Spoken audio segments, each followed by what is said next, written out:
Selamat pagi, siang, dan malam, para juri yang terhormat. Kami dari tim Vivarek akan mempresentasikan presentasi PKMPE kami mengenai Rectana Vivaldi sebagai Device Energy Harvesting. Jadi seperti yang kita tahu bahwa perkembangan teknologi telekomunikasi itu sangat-sangat pesat dan cepat, di mana seperti yang kita tahu ada teknologi dari 1G, 2G, 3G, dan 4G. Yang dimulai dari 1G hanya bisa untuk melakukan telepon, lalu 2G bisa teks, SMS, dan 3G itu sudah bisa melakukan mobile, browser, dan yang terakhir 4G seperti yang kita gunakan sekarang.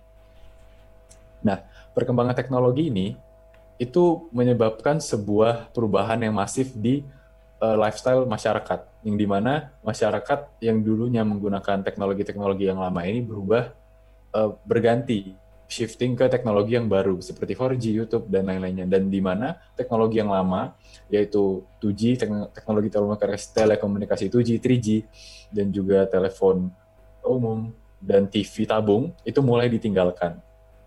Yang dimana hal ini berakibat buruk terhadap perusahaan operator.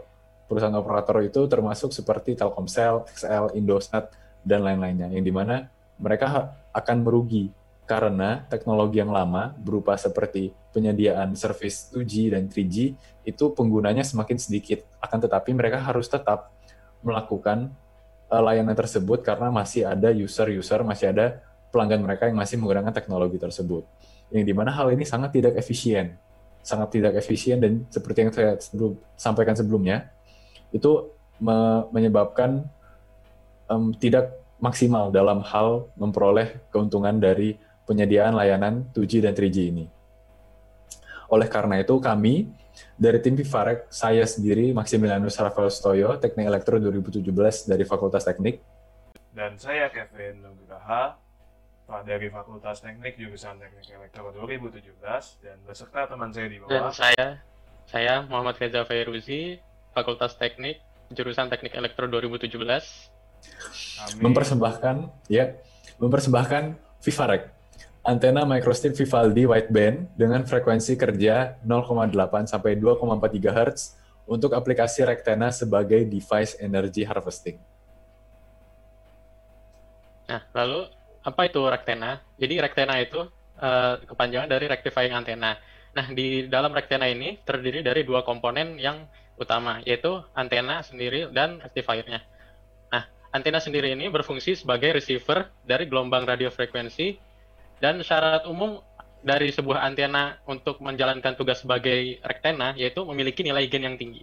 Nah, gain di sini itu apa maksudnya? Gain di sini yaitu kemampuan untuk memaksimalkan output tanpa menambah power input. Jadi outputnya itu dimaksimalkan. Sebagai contoh, misalnya kita memiliki sebuah bohlam lampu. Nah, ketika dinyalakan seperti biasa, maka di sekeliling tersebut akan misalnya sebuah lampu 1 watt. Jadi ketika dinyalakan, di sekelilingnya itu akan mendapatkan penerangan sebesar 1 watt. Nah, ketika kita menambahkan sebuah kon untuk untuk memfokuskan si cahaya bohlam tersebut, maka di arah si kon tersebut akan memiliki keterangan yang lebih besar, misalnya seperti keterangan 3 watt atau 5 watt. Nah, dari situ bisa disebut bahwa memiliki nilai gain yang besar karena outputnya dari output penerangan yang diterima itu lebih besar daripada sebelumnya dan tanpa menambahkan power input sama sekali. Lalu bagian kedua yaitu rectifier yang berfungsi untuk mengubah sinyal AC menjadi sinyal DC untuk kemudiannya akan digunakan. Next, nah ini itu desain Rectena yang sudah ada. Di sini ada beberapa jenis dan nilai gainnya masing-masing untuk di frekuensi 0,9, 1,9, dan 2,4 GHz. Di sini yang pertama ada wideband planar Rectena for wireless power transmission. Itu di sini gambarnya yang pertama itu di frekuensi 0,9 GHz dia gainnya 2,8, di 1,9 dan 2,4 juga 2,8 dBi. Lalu yang kedua ada Rectena 800 sampai 2500 MHz 2018. Di sini gambarnya yang kedua, gainnya untuk 0,9 sampai 2,4 GHz-nya 3,86 dBi. Lalu yang ketiga itu gambarnya yang paling bawah itu memiliki gain untuk frekuensi 0,9-nya 1,55 dBi, 1,9 GHz-nya 2,17 dBi, dan 2,4 GHz-nya 3,09 dBi. Next. Nah, jadi seperti kita ketahui sebelumnya bahwa pengguna teknologi 4G sekarang seperti 4G ini semakin meningkat. Nah, sedangkan teknologi sebelumnya seperti 2G dan 3G itu penggunanya semakin sedikit. Nah, sementara operasional si 2G 3G ini harus terus berjalan. Oleh karena itu kita bisa menggunakan antena, lalu rektena, dan kita bisa mengolah kembali energi yang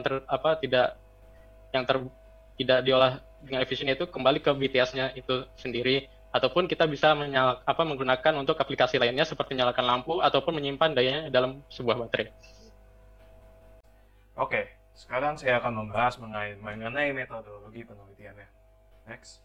Oke, ini adalah flowchart yang kita gunakan. Jadi, pada mulanya kita menentukan desain awal, terus lalu studi literatur, kemudian kita mendesain antenanya di software CST. Lalu setelah didesain, kita evaluasi ulang apakah hasilnya sesuai dengan keinginan kita. Jika belum, maka kita akan terus mendesain hingga hasilnya sesuai yang diinginkan. Setelah hasilnya sesuai yang diinginkan, maka kita kemudian akan lanjut ke tahap fabrikasi hingga mencapai produk jadi, hingga analisa data dan kesimpulan. Nah, di sini kita menggunakan software yang namanya CST Studio Suite. Ya, itu adalah sebuah software yang dapat memodelkan dan mensimulasikan kerja dari device-device elektromagnetik dan pengaruhnya terhadap lingkungan sekitar. Next. Oke, jadi pertama mengapa kita mau memilih desain desain Vivaldi? Pertama adalah alasan mobility.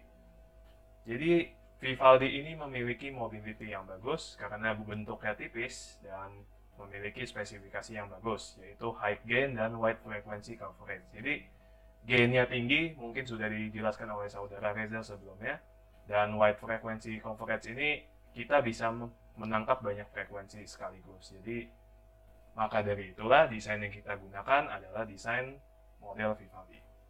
Next. Oke, ini contoh desain model Vivaldi-nya. Bisa dilihat di gambar. Oke. Lalu setelah kita menentukan desainnya yaitu model Vivaldi, kita menggunakan dua jenis modifikasi yang akan kita gunakan, yaitu teknik corrugation slot dan parasitic element. Next. Oke, teknik pertama yaitu adalah corrugation slot. Dengan harapan setelah kita mengaplikasikan teknik ini secara simulasi, maka gainnya akan meningkat. Nah, bisa dilihat itu ada gambar di atas, ada before. Jadi, kalau dilihat di kotak hitam atas, nah itu antenanya masih polos. Dan kalau kita lihat yang gambar after, nah itu sudah dibolongin gitu, dikasih segitiga. Nah, jadi yang namanya segitiga itulah yang disebut dengan corrugation slot. Jadi kita bolongkan dengan tujuan untuk meningkatkan gain. Nah, sehingga perbedaan nilai gainnya bisa dilihat di lingkaran merah atas dan bawahnya. Di mana yang before itu 5 dan after itu 6. Oke, next. Lalu selain menggunakan corrugation, kita juga menggunakan metode parasitic element. Di mana pada di sini kita menambahkan sebuah elemen parasitik, yaitu adalah elemen pasif yang tidak dicatu oleh sumber listrik. Jadi seperti konduktor biasa yang tujuannya kita harapkan dapat meningkatkan gain juga. Nah, bisa dilihat itu di gambar kirinya, before dan afternya setelah ditambahkan menjadi 6. Dan untuk parasitic elemen bisa dilihat di gambar yang kanan. Jadi yang di sebelah kirinya itu adalah desain tanpa parasitik dan di sebelah kanannya dengan parasitik. Ya, jadi dari Vivarec ini yang kami harapkan itu bisa menjadi device energy harvesting universal yang dimana di kemudian hari di masa depan itu bisa menjadi alat untuk mencharge device-device seperti handphone kita, kamera dan juga power bank yang dimana dia tidak memerlukan energi listrik sama sekali, hanya memerlukan frekuensi dari BTS-BTS di sekitarnya saja.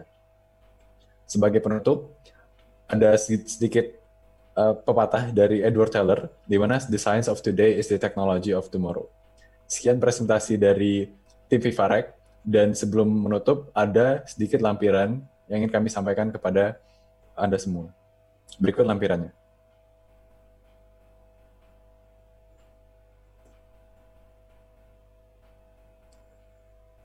Sekian yang dapat kami sampaikan. Terima kasih. Terima kasih. Terima kasih.